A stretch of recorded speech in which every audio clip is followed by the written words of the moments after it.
കാലയ്ക്ക് നാടിൻ്റെ നാനാഭാഗങ്ങളിൽ നിന്നും എത്തുന്ന തീർത്ഥാടകർക്കും ഭക്തജനങ്ങൾക്കും എല്ലാവിധ സൗകര്യങ്ങളും ഒരുക്കിക്കഴിഞ്ഞിരിക്കുകയാണ്.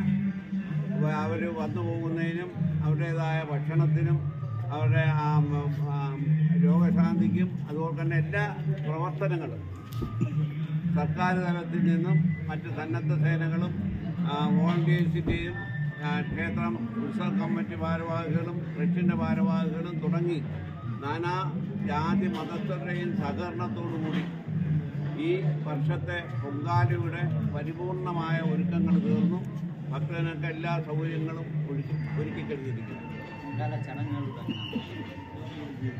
പൊങ്കാലയുടെ ചടങ്ങ് രാവിലെ 10:30 നിത്യപ്രാർത്ഥനയ്ക്ക് ശേഷം പണ്ടാരി അടുപ്പിലോട്ട് അഗ്നി പകരുന്നതും അതിൽ നിന്നും ദീപം മറ്റുള്ള ആൾക്കാർക്ക് കൊടുക്കുകയും ആ പൊങ്കാല വെന്തതിന് ശേഷം ഏതാണ്ട് 12 മണിയോടുകൂടി പൊങ്കാല തെളിക്കുന്ന ചടങ്ങും നടക്കുന്നതായിരിക്കും.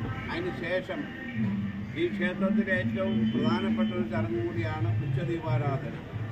ആ ചടങ്ങിന് ശേഷം പൊങ്കാലയുടെ അന്ന് വൈകിട്ട് പ്രസിദ്ധമായ കാർത്തിക സ്തംഭം കത്തിക്കുന്ന ഒരു വലിയ ചടങ്ങ്, അതായത് തിന്മകളെയെല്ലാം കത്തിച്ചു കളഞ്ഞുകൊണ്ട് നന്മയുടെ വിജയം അറിയിക്കുന്ന, അതുപോലെ അധർമ്മത്തെ നിഗ്രഹിച്ചുകൊണ്ട് ധർമ്മം വിജയിക്കുന്ന ഏറ്റവും വലിയൊരു പ്രധാന ചടങ്ങാണ്.